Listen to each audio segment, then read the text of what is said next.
1:70, fastest lap of Tom Taparis' race so far. 59.2 for Max Stouffer, 59.161 for the birthday boy Brock Pearson. Look, I remember a couple of years, well, was it last year when Tom Taparis was on the 600, he would just take off and leave the field, decimate the field. That's not the case now, is it? Him riding as good as he did last year has really spurred on these younger riders, and Maxi Stouffer, what a brilliant job he's doing in second. He's going to go a long way. He's got such a smooth style. When you watch him in different lines, he really does ride the front end as Max Stouffer. So I really like the way that he rides that machine. And just looks like a young clone of his dad, Jamie Stouffer, the two-time Australian Supersport champion.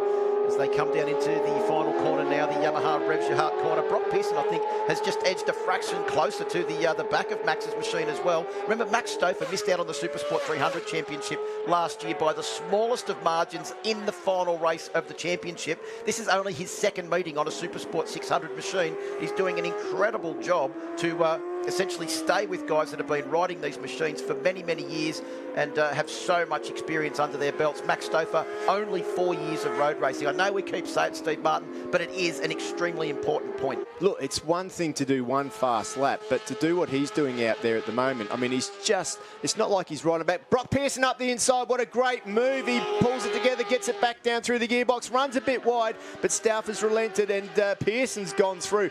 What a brilliant move for him. You could see the back wheel was coming off the ground there from Brock Pearson. How he managed to get that bike stopped and turned with such a late move on the brakes. And you know, if you're out braking Max Stouffer, you've got to be super late on the brakes. And he's taken the running now in second position. Brock Pearson is on a charge. Absolutely. He's pulled a little bit of a gap already. There's a few laps to go.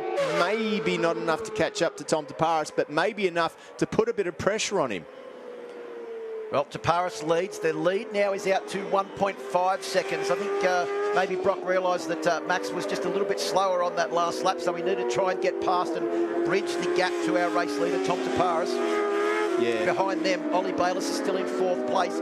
He's got a pretty handy lead. That's Noel Martin on board the Kawasaki. Looks like he's run wide there, letting our leaders through. Ollie Bayliss has got a 1.2 second lead over Tom Edwards. Aidan Hayes is about 3.5 seconds behind Tommy Edwards. He's just lost touch with that group in front. And in fact, Maxi Stouffer has lost touch with Brock Pearson, who is, as we said, Steve, on a real charge at the moment. Going to be very interesting to see what his lap time is here and how much he's been able to bridge that gap. Last lap, the gap to Tom Taparis, between Tom Taparis and Brock Pearson was 1.5 seconds. As they come across the line, has Brock Pearson been able to reduce that gap? It's down to 1.4. Yeah, there was only 1/10 of a second in the lap times on that last lap. So Taparis, incredibly consistent. Yeah, if they finish this way, Taparis would lead on 91 points with Bayliss in second on 88. Stouffer would move up a little bit on 65, equal with Tommy Edwards, and Jack Hyde would be in fifth position. So that would be the provisional championship points if it was to finish this way. But as we know, with a couple of laps to go, anything can happen around this circuit. Yes, it is a very tight and twisty 2.2 kilometre circuit. It's less than half the distance of Phillip Island, but it crams in the same amount of corners, Steve. And maybe more excitement at times too, because it really is just that close racing, mouth in your heart type circuit where every overtaking manoeuvre you need to be desperate. And talking about desperate, Max Stouffer hasn't given up yet. Oh, he's had a look over his shoulder to see who's there. That is a sign last lap. I think he's going to be happy with third place now. He's given up on that thing, just making sure he's in a safe third. Brock Pearson now, he'll be doing everything he can to hold on to that second place, and this will bode well for him. We could see how hard Brock Pearson was on the brakes into that final corner. The bike was starting to move around all over the place. But at the moment, no one has an answer for this man. Tom Taparis, the reigning champion, on board bike number 1, heading for his second victory of the 2020 season in the Motorsports TV Supersport Championship. Down the bottom of the hill now for the final time. Only a couple of corners to negotiate. Was that Tom Taparis sitting up? Did he have a problem? It looked like there was someone sitting up. There it is. That's Tom Taparis. He's sat up. No.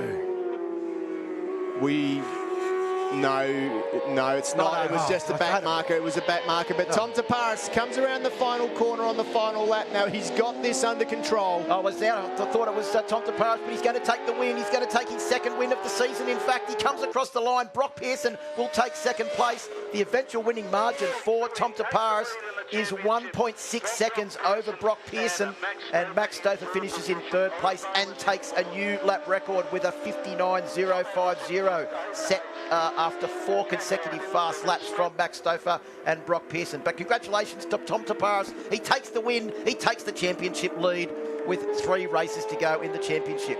Oh, we got to follow. That's Jack Hyde. That's just Jack on Hyde, on the last lap there. He's had some sort of off. That looks like the final turn there. So hopefully he can perhaps get it across the line and finish the race at least. Ollie Bayliss finishes in 4th place. Tom Edwards in 5th and Aidan Hayes in 6th place. But had heart in the mouth moment there at the halfway through that last lap when I thought Tom Taparis had sat up at the bottom of the hill, but he was so far ahead, he was off to take the win on board bike number 1 with a 1.6 second margin over Brock Pearson. Max Stouffer in 3rd place on board the 127 machine. Ollie Bayliss in 4th, Tom Edwards in 5th, Hayes in 6th place, Scotty Nicholson in 7th, Jack Hyde. Unfortunate for him that he had that crash late on in the race, and unfortunately Noel Mahon and Jack Passfield did not greet the checkered flag. Yeah, that was a pretty exciting race all the way through, really. There was a lot of different battles, and just because Tom Taparis has won this one, you know what? He's going to have to keep an eye out, because he made that 1 second break in the first lap, and that is experience. These other guys now that they've got that race podiums under their belt, I think they're going to find it a little bit easier to charge harder on that first lap and stay with Taparis. If they do stay with Taparis, they have got the pace to run with him. But who knows how much Taparis has got in the bag. There he is. We'll be hearing from our top 3 in just a moment, Steve. We'll have a short break and back with more action at the My Bike Motorcycle Insurance Australian Superbike Championship presented by Motul from Wakefield Park.